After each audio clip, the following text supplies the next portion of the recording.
In this video, we will be proving the converse of the equidistance theorem, which is if a point is on the perpendicular bisector of a segment, then it is equidistant from the endpoints of that segment.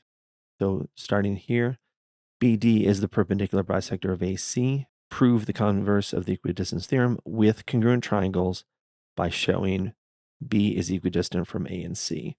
So we will be showing that B is equidistant from A and C with congruent triangles.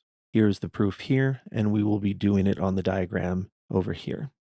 So BD is the perpendicular bisector of AC given, therefore AE is congruent to CE.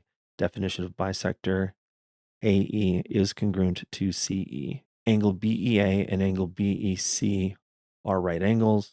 Perpendicular lines form right angles. So here angle BEA and angle BEC are right angles. So we'll show those on the diagram. Then BE is congruent to BE, reflexive property right there. From there, triangle ABE is congruent to triangle CBE, SAS, side angle side. Side, angle, side. From there, AB is congruent to CB, CPCTC. Corresponding parts of congruent triangles are congruent. So AB is congruent to CB, thus showing that point B is equidistant from A and C, which are the endpoints of segment AC, thus proving the converse of the equidistance theorem.